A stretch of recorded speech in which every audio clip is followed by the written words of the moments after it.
Hello everyone, this is Sarah. I am back to wrap up the second half of January 2017. And as I predicted, I slowed down in my reading a whole lot once I got more well, obviously, because then I had to do things and catch up on all the things that I didn't do while I was sick. So I read a total of 5 books in the second half of January, and here they are. I finished Six of Crows by Leigh Bardugo. This book follows an ensemble of characters who are trying to pull off,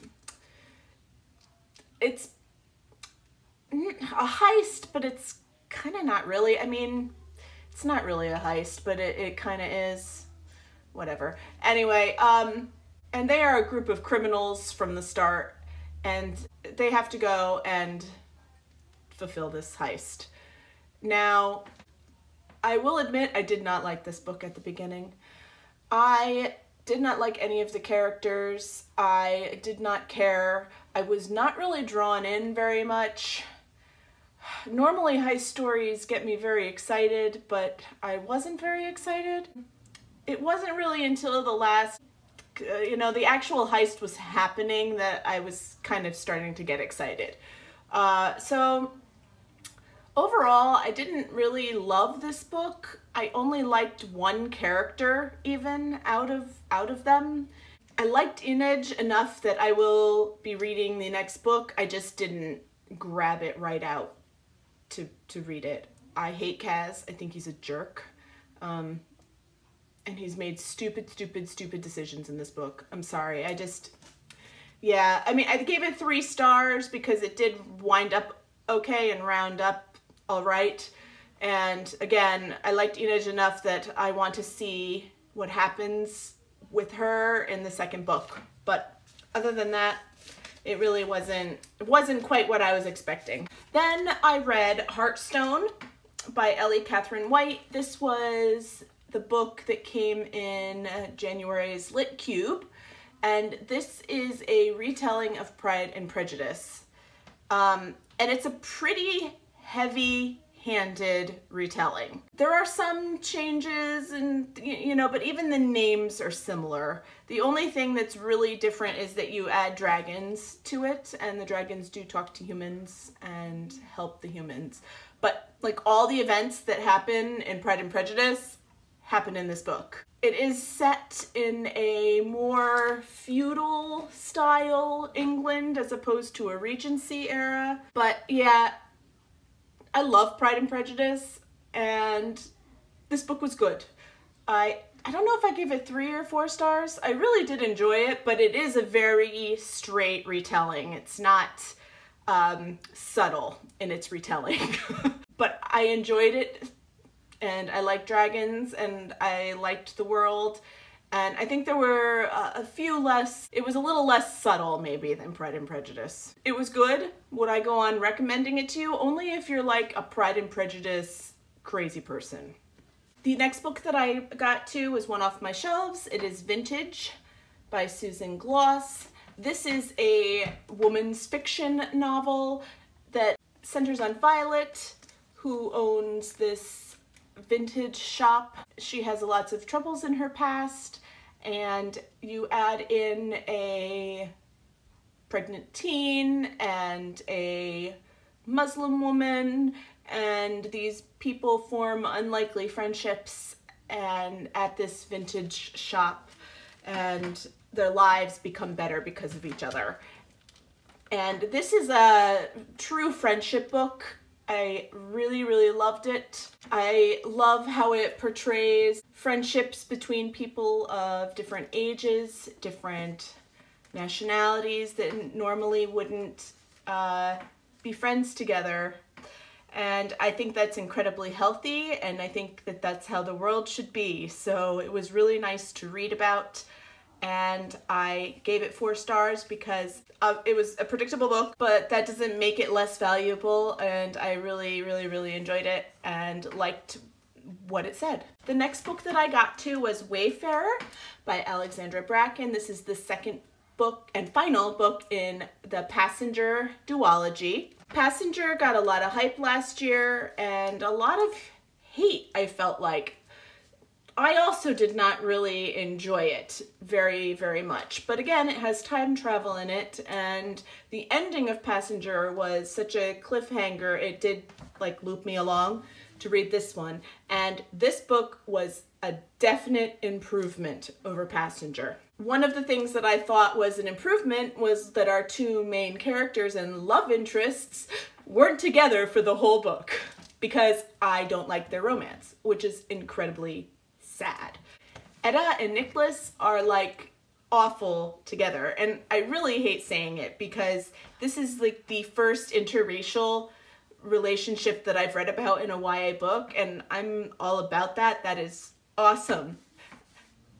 But I didn't like them together. Like, I don't see how they could ever make this relationship work because they are such different people. So, and it was so insta-lovey. I can't even. So in this book, we don't have any of that. I mean, they want to get back together again, and they want to find each other in time, but at least they weren't mooning over each other constantly.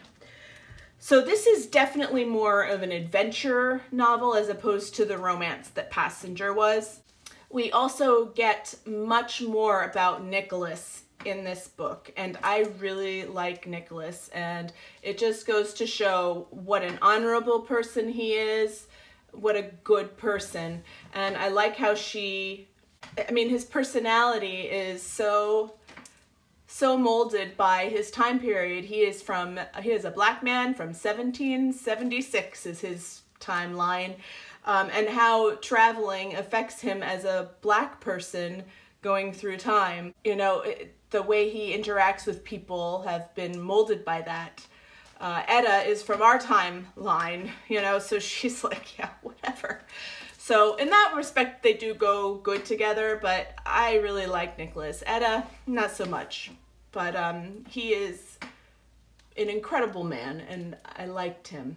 So this book was definitely much better than the first. So if you read the first and aren't sure about whether to go for the second because of the love aspects of the first book that you didn't like, I would recommend giving this a try because it was much better. The last book that I read this month was The Blazing Star by Imani Joshi.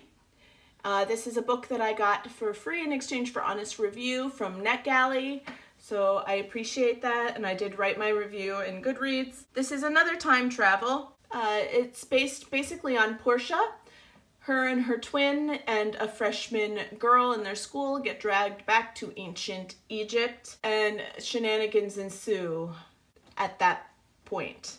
This is an Own Voices book. The whole cast is black, so that is awesome. And I have to say that in this world, unfortunately, that there aren't a lot of books like this. The writing was lovely. I liked the story, but I had some issues. One of them was that there were so many people brought up in this book, and they all have these crazy Egyptian names, and I could not keep them all straight, which made me kind of lose the plot. And I know these are not things that the author can change. Obviously, what in the world can she do? I mean, it's set in ancient Egypt. They have weird names like this. It was my own brain that was just not computing with this. It says that it's 268 pages, but this book took me forever to read because I kept getting confused with who in the world was who. The second thing was that it was very, very slow to get going, and it got to the point where I kept checking what in the world percentile am I on in this book because nothing is happening yet. Like, I'm still waiting for things to happen, and then the book just ended on a cliffhanger. It really would have been kind of helpful to know that this was the first book in some sort of series, because I can overlook things like that while I'm reading if I know that it's going to be a more extended thing. But it wasn't even a complete story. It was like the first part of a book. So the problem is that now around the 80% mark, I was like, yeah, this is getting good. And now I have nothing. So that was a little bit irritating to me.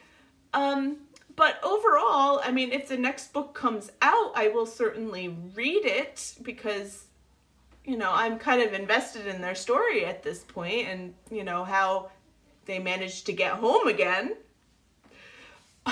Because I'm kind of curious to see how this is gonna go. I wish I had known beforehand that this was going to be some sort of series, because I would have read it a little bit differently somehow. Anyway, it was a good first book. The writing was lovely. The story was great. It was very interesting, and there were lots of interesting nuggets about ancient Egypt that I didn't know, which is part of the reason why I like time travel and historical fiction, because I get to learn little things. But just beware, because it ends very cliffhangery. So take that into consideration before you pick it up. So those are the books that I read. I had a lot to say somehow about all of these books. And I am going to get reading more books. So I will talk to you all later. Bye.